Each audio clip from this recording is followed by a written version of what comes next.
obviously not a sure thing. You guys stopped Notre Dame when they tried to do the quarterback sneak. Just kind of what's your philosophy on QB sneaks in general, and why maybe you don't want to do that often? Yeah, I think when you line up under center, that's probably the first thing in a short yardage situation that everyone's going to take away, and then you go from there. So it's part of our short yardage package. Whether it's appropriate to use or not. We try to do that on a day-to-day basis or a game-to-game basis. But now look at what the Philadelphia Eagles did with Hurts. He's a very big, strong, powerful player. I think with Justin Fields, we did it a lot. He really moved the pile. We practiced it. Everyone has quarterback sneak in, and if we think it gives us a chance, we'll do it. But as you can imagine, we're really working hard on short yardage. Would you consider Kyle pretty stout, 6'3", 215? Like, is he pretty good in that? Yeah. We haven't really given him many opportunities in practice. It's hard to tell. So, time will tell. Second row right, Bill Landis, Rivals, the podcast. Right. Is there a percentage in your mind that you want to be successful in short yardage, like 3rd and 3 and fewer, 4th and 3 and fewer, and I guess like how far off that are you guys at the moment? Yeah, we want to be 100%, but 3rd and 1, 3rd and 2, we got to at least be north of 80. 3rd and 3, it comes back a little bit, but yeah, we want to win every short yardage situation, and we work hard to get into those situations, and we got to at least be over 80. I forget exactly where we're at right now, but we need to be better. I'm assuming you spent a decent amount of time on that in the week off. Not that I guess you'd share this, but what are there areas of emphasis that you're looking at, or would you be willing to talk about a little bit? No, I just think in general, anytime you're in those situations, you always look up matchups. There's always going to be extra people down towards the ball, and you got to win your one-on-one matchups, whether you're on defense or offense.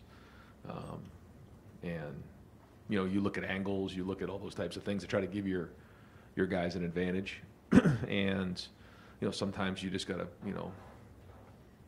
get bigger than the other guy, get stronger than the other guy, move them. If the guys up front are moving their guys forward and the running backs are running hard, that's part of it. Other times you got to look at maybe getting the ball in the perimeter or throwing it down the field when they're just you're banging your head against the wall. So there's a lot of different ways to look at it, but yeah, in big games, a lot of it comes down to short yardage. Tony Gurman, Buckeye Huddle. Along those lines, what I think you guys are like just under 50% on running on 3rd and 4th down. Can you throw your way out of that and then open things up on the ground? Is that something you can also? Is that something you've done? Yeah. We have in the past, and we'll try to do whatever we can to get the first down. We're going to try to do what we can schematically to get it done. But yeah, that's always a possibility. And then, how frustrating has that been so far this season? Yeah, it's frustrating. Certainly look back on the film and see the way we moved the ball up and down the field, but not finish those drives. It was extremely frustrating. Right next door, Pat Murphy, 24/7 Sports. Ryan, Kyle obviously has this big moment helping you not only that drive at the end, but the entire Notre Dame game. Coming out of that, how have you seen him react to that, and where do you want to see him grow after his first kind of big college moment? Yeah, there was a lot of good things in the game, certainly finishing the way it happened, but now it's on to Maryland, bigger challenges ahead. We got a lot of football ahead. And he's got to grow. He's got to get better in a lot of different areas, just like everybody else. But good to get that experience. But yeah, we all need to be more efficient. We need to finish drives off better. And there's a lot of plays that he wish he had back the other night. But now we're moving forward. We're after the bye week. We've addressed all those things, and now all the focus is on Maryland. Does his trajectory feel similar to Justin and CJ? I feel like sometimes we think about the end product. Maybe we don't look back at it kind of how. I'm sure you do. How is he? It's only a couple games. I don't think we can, leap to judgments. If we don't have that drive at the end of the game, where does that put him? But we did. So now where does that put him? You can't ride the roller coaster of that, good or bad. It is what it is. There's things that we got to get better at. There's things we're getting better each week at, but you can't. It's more of the process, and I think with a quarterback you have to do that because you can get caught up in everything else. There's a lot of things that come with each play.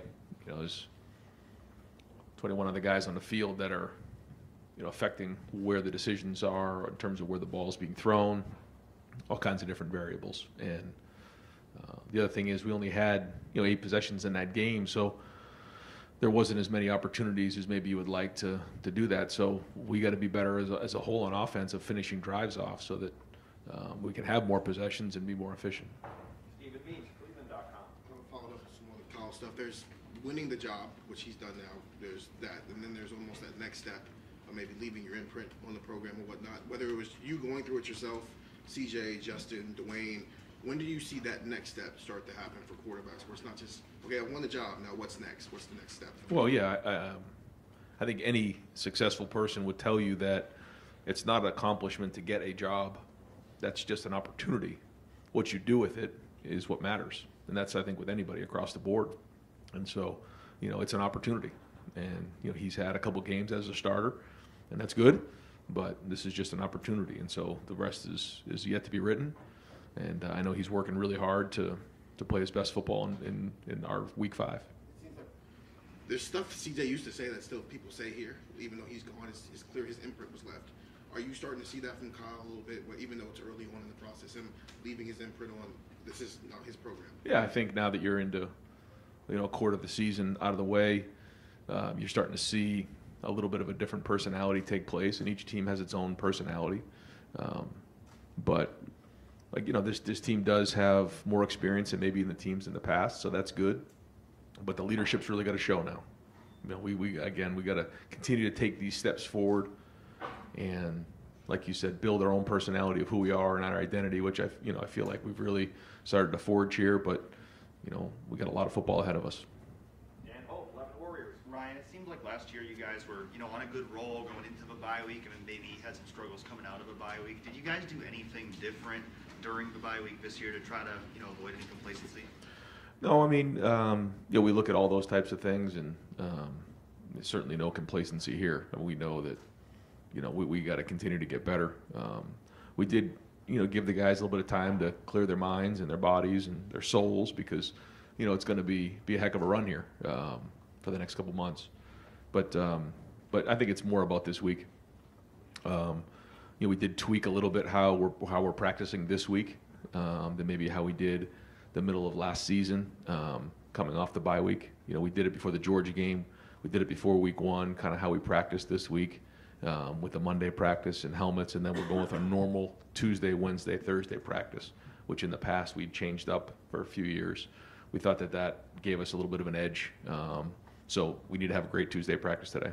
And are you expecting Marvin to be full go this week? Yeah. Austin Ward, Rivals, the podcast.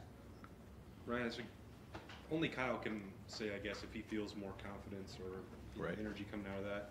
But for you as the head coach and calling plays, what does seeing your quarterback do that really for the first time at that high level, or even some of the plays that you called on that drive, when you were thinking about that during the off week, does it change the way you progress with him or the way that you think about him? Yeah, it's like I was told as a young quarterback, once you come home with an A in algebra, you're expected to get an A in algebra all the time. Well, now you're seeing what Kyle can do. And so that's now the expectations are getting mounted up, and that's good. That means, you've shown you can do it. Okay, now let's continue to do that, and let's improve in these other areas. But it does give confidence, I think, not only to myself and the coaching staff, but also the guys around him. You kind of mentioned this after the game, so the 3rd and 4th down success is significant, and that counts for something. Is there something with the concepts and the schemes that fit him better that you're calling at those? Can you adjust that and put him in earlier downs? I know I'm not trying to get the full game plan for Saturday, but it seems like there's a process that goes on for you to see how it fits. Yeah, and I think that's the journey we talk about every year of finding the right balance of things that fit the quarterback and then the offensive line, and then it goes from there. And Kyle's different than CJ. CJ's different than Justin, different than Dwayne and JT. So we'll try to identify those things. In each game, you learn more. Okay, for some reason, he saw this really well.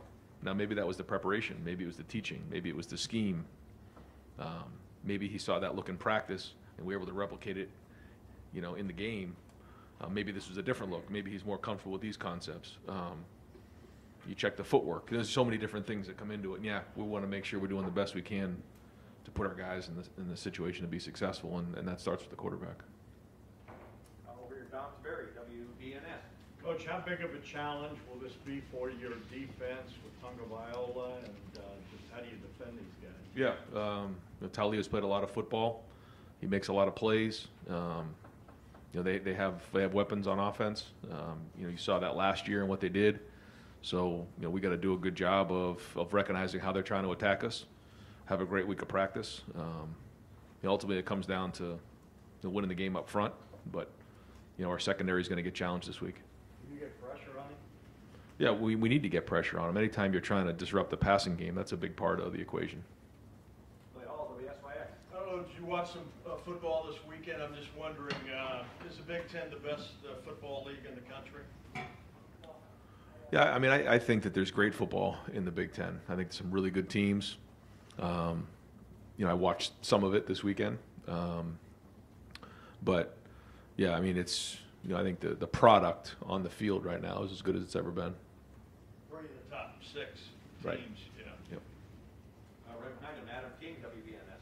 You said week 1 you've got to learn to be okay with winning on defense. You guys give up 14 against Notre Dame. The defense is one of the best in the country right now.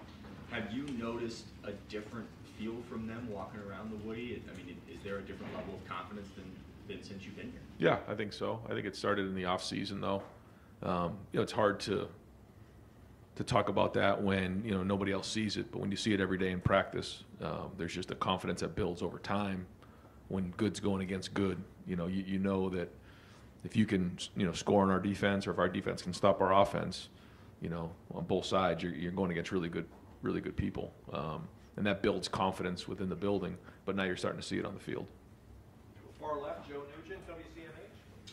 Statistically, Maryland's defense has been really strong. What stands out about that unit? Sound, strong up front, athletic in the back end.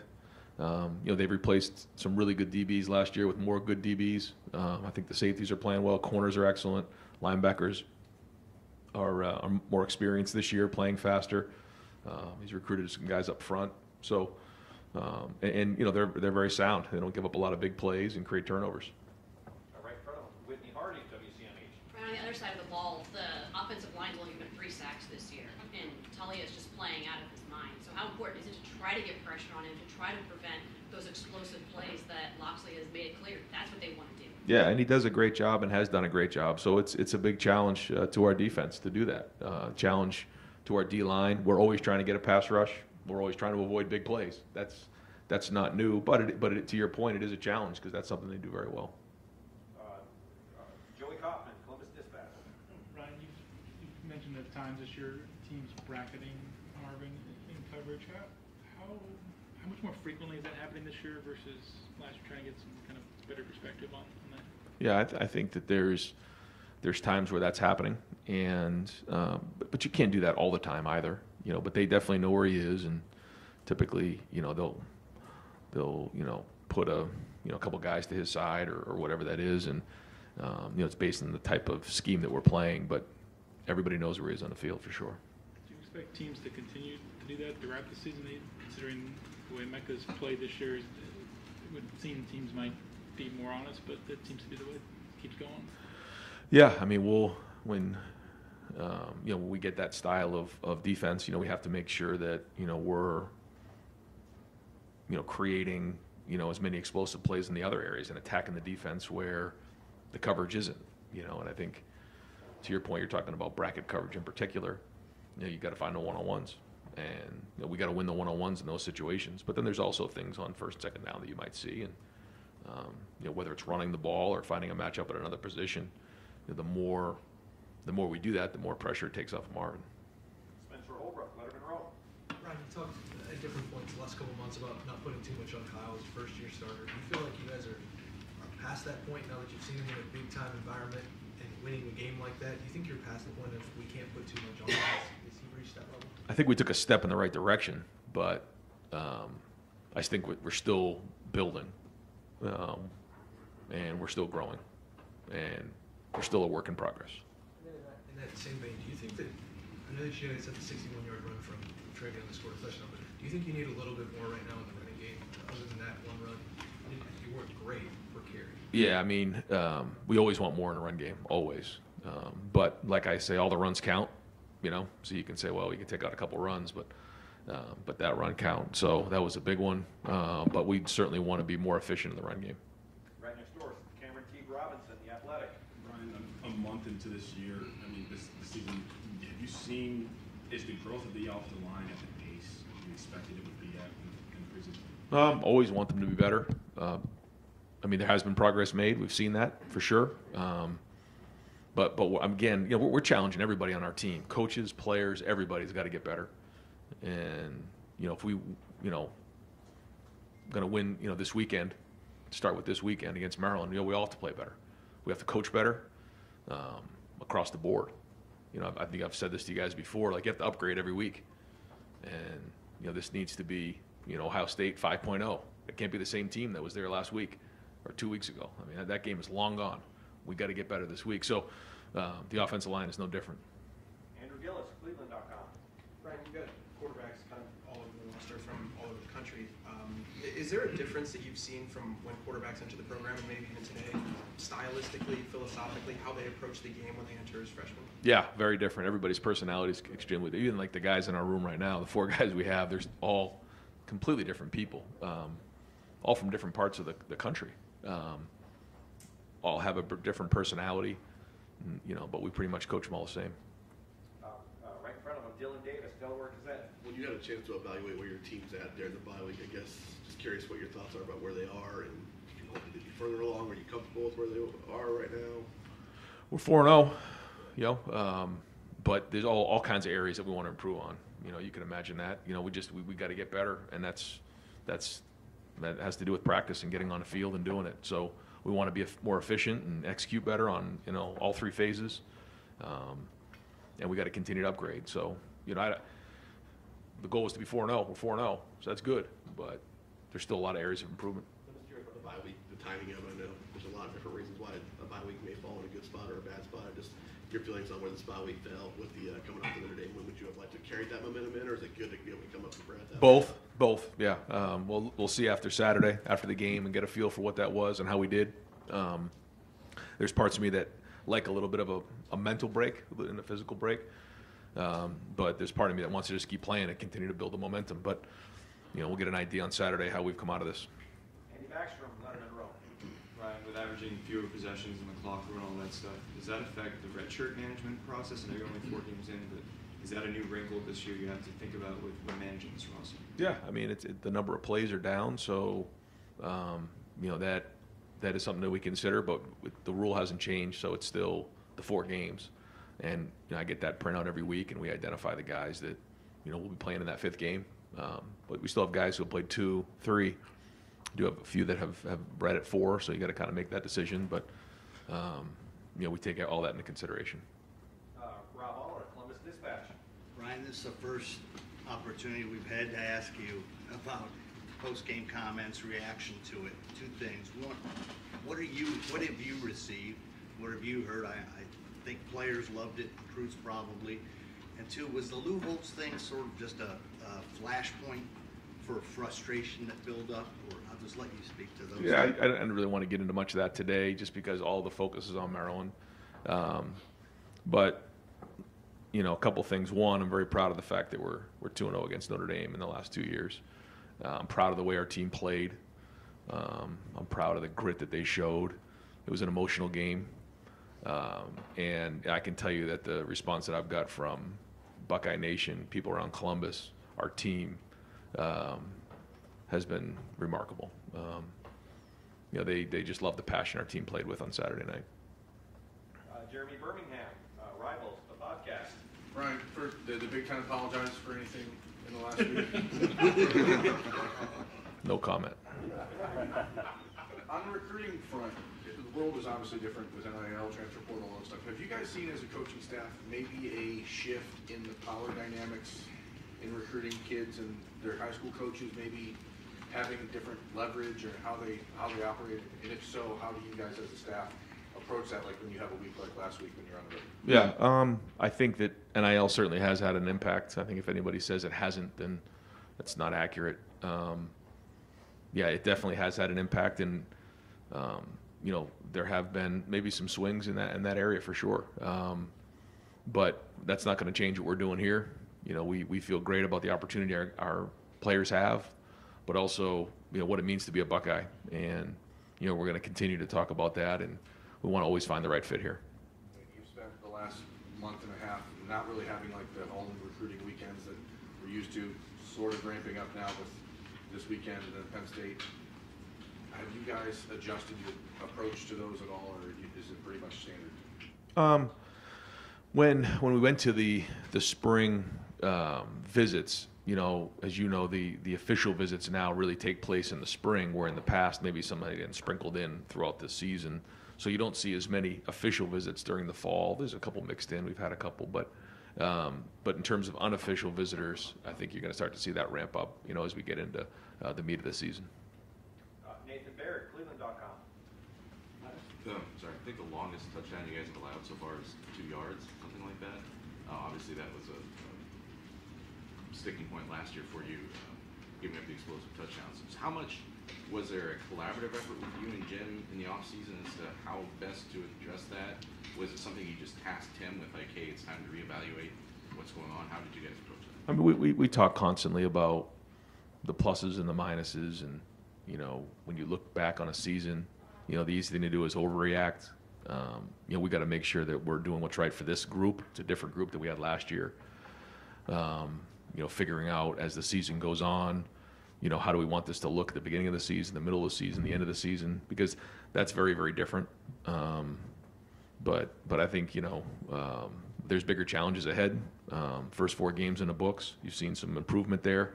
But we know in all areas, including on defense, we've got to continue to grow and get better. And again, the encouraging thing is you watch the film, there's plenty of areas Jim will tell you that we can get better at.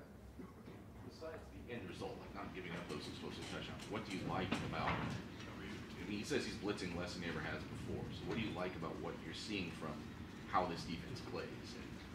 Yeah, I mean, you know, Jim loves to blitz, and he will. He's always going to be aggressive. We're not going to be bend but don't break. But at the same time, when the front 4 can get can affect the line of scrimmage and get a pass rush, then certainly takes pressure off of the blitzing. But I mean, I know he's got a whole bunch of blitzes lined up down the road for when the right time comes in. You know, he's got a great defensive mind, and you know, finding that balance is critical. But I think that we are using our hands a little better. Our pad level's gotten better. Still can improve in all areas. We can still get our hands on more and more throws, run to the ball, create turnovers. There's a whole laundry list of things. But to this point, you know, we have improved in certain areas. Steve Hellwagon, 24/7 Sports. Yeah, back on the run game, the touchdown you had, what was special about that play? Just was that something different that maybe you hadn't shown, or was that looked like the right side of your line hit their blocks coming around, and Marvin sells out on his aspect of it, and as the phrase goes, just give him a crease and he can get it. Just what happened on that play? Yeah, the play bounced. You know, the defensive end came down really hard on Matt Jones, but Matt Jones stood his ground there. And you know, when the end man line of scrimmage sets the edge that hard, he runs a risk of the ball bouncing. The ball did bounce, and once Trey found himself outside of you know, the box, at that point there was really the safety in the corner. We've been really working hard, and you know, Brian's been working hard with the wideouts about blocking, because that's a gain of 10 or a touchdown. Marvin made the block, put himself in there. He actually got rolled up on that play, but he put his body in front of it, and that was the block that sprung him. For Travion, I thought he did a really good job in open space. You know, we work hard on open field running, and you know, that safety really never got a chance to touch him. And then once he broke free, you know, you can see what a home run hitter, you know, he is and was in that play. So, you know, that was a huge play for us. It was just a one-play drive. I know you don't like this, but let's take that one out. You had 64 yards on the other 24 carries, the other 24 attempts. What can you do to even that out? What did you work on to make it a little bit more consistent and get it 4 or 5 yards a carry? Yeah, yeah. Those are all the areas that we're watching to see. You know, what is it? Is it the scheme? Is it, you know, the running backs? Is it the, you know, the offensive line? How are we fitting it? And just like any time, you know, you're not hitting the run game, you know, it's like, ooh, one play here, one play there, one block here, one block there. Now, as we all know, you got to give the run game a little time to take effect. And And then when it does, you start to wear teams down. You can start to, those runs of 3 and 4 turn into 5, 6, 7, and then it can turn into explosive plays. You know, we've got to start faster, and we got to be more efficient in making those runs early on, 4, 5s, and 6s. That's the challenge, because we're not getting, 75, 80 plays like we used to, and that matters. So we got to be better, especially in the first quarter. Far left, Jared Smalley, WCME. All right. Back to pass rush. It's one of those double-edged sword things. Everybody says, hey, you got to play your best guys. And you play your best guys, and you go to the end of the game, you let Jack and JT play at every snap. And it's a long season, and you worry about those kind of things too. How critical is it for you to not only establish your rush, but to get depth with your rush and get those guys cycled in a bit more and take the workload down a bit? Yeah. I think, those guys are becoming, warriors. That we talked about this going into the season, that they're going to have to they're going to carry the water up front. And that means taking on the majority of the body of work up there. Now, the more we can get guys in there, the better off we're going to be in the long run. But, I was proud of how many reps they played, and, it showed up, though, because even in that last play, even though JT's in the whole game, you say, well, he's been playing a lot of football. He made 2 giant plays in that game, and that was big. That was big for not only just, our team, but just for him and the confidence that I can handle this many snaps in a game. But to your point, the more depth we can play with, the fresher we can be. There's a fine line there. Bill Landis, Rivals, the podcast, or did I already call him? Doug Maurice. Ryan, you said the defense isn't going to be bend, don't break. Why not? Well, because we always want to be aggressive. We're a style of defense that always wants to be aggressive, but at the same time, we don't want to give up explosive plays. So that's the give and take of it all. But we are. There's times where, okay, if they get a first down, we're okay. We'll make them drive the entire field, but that mentality is not what we want on defense. We're going to be aggressive. We're going to get in your face. We're going to get after you, but also not give up big plays. You have a lot of things as a head coach to consider. There's a lot. College football is a huge sport, and there's a lot of people talking and writing about it all the time. How does a head coach consider when to respond to something, when to say something on behalf of a team, when to let something go and not get involved? Because I would imagine, there's 100 things that you could comment on, and head coaches don't do that. What's that discussion like for a head coach to figure out when to say something, when not? You have to execute a lot of patience. To bite your tongue a lot, that's part of the job. But sometimes when, your team, reaches a certain point, sometimes, you got to do what's right for the guys on your team. And, finding that balance is the art of being a coach. But yeah, to your point, there's a lot of times where you just have to, take the high road, and that's going to be done the majority of the time. But I also know that it's Ohio against the world, and that's part of the job. Our guys also know that there's a certain time where you gotta stand up for what you believe in, and we're focused on Maryland, so that's behind us. But I also think there was a lesson learned for our team. Bill Rabinowitz, Columbus Dispatch.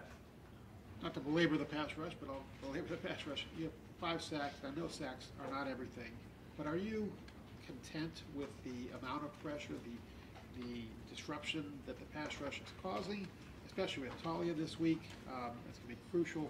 Just kind of what's the status of the pass rush? Yeah, I thought we went against 2 really good tackles a couple weeks ago. Watching that and evaluating that, I thought there was some good pass rushes in there, and we were close. I think this week gives us an opportunity again to see where that goes. There's times where there's run stunts going on that maybe it's not as much of a pass rush, and but our goal when the quarterback's dropping back, obviously, is to pressure, hurry, and obviously sack them. So totally legal question. At the end of the Notre Dame game, you kicked the extra point. Some people said, should have just taken a knee on that. Have you thought about that? Yeah. If there was an untimed down, I was going to take a knee, but with 1 second, I just felt like, you want to kick the extra point. Just who knows what could possibly happen, right? You just never know. With the kick, I don't know. I felt like it was the right thing to do with time on the clock, just to kick the extra point. But I guess you could come up with a crazy scenario where there was a kickoff and. They turned down extra point for 2 points. No, I know, and I felt like at that point, if we can't kick the extra point, we don't deserve to win. But I felt like, with 1 second on the clock, the right thing to do is to kick it. But I'm sure there could be an argument either way. And we'll wrap up with Tim May on 3. Close enough. Thanks, Jerry. Just a real quick follow-up. Did you get A's in trigonometry? No. Okay. B plus. Number 2, do you have Peacock? Yes. Okay. You understand there's a stir going on out there, right? Actually, no, Paramount I think I have. I don't think I have Paramount. Peacock, yeah. You'll get Peacock, yeah. Because of Yellowstone, I had to get it for Yellowstone, I think. Yeah. I got it on Peacock, so there you go. Joey Bosa in 2014, Ohio State went to double overtime game at Penn State, hard-fought game, and he said right after that game that team he felt that team take a step, meaning from a confidence standpoint, competitive standpoint, stuff. Have you sensed that around the building that this team has a different, kicking its step, so to speak, coming out of a game like that? Yeah, I think so. I do. But that's going to show itself on Saturday against Maryland. But yeah, I think coming off that field and I do. That's why it's kind of, like I was saying before, it's good to get some rest. Kind of wanted to keep that momentum going. But yeah, I think a lot of guys gained a lot of confidence coming out of that game. And one other thing, how much does it help that y'all were in a dogfight, turtle fight, whatever you want to call it, last year with this team coming in to get their attention about this team? Yeah, I mean, guys better recognize it, because that's exactly what happened. It went all the way down to the last play, and they know how good this team is and how many weapons they have. And if we're not executing very well, it's going to go all the way down to the fourth quarter. So, yeah, this team definitely has our team's attention. Coach, thank you very much.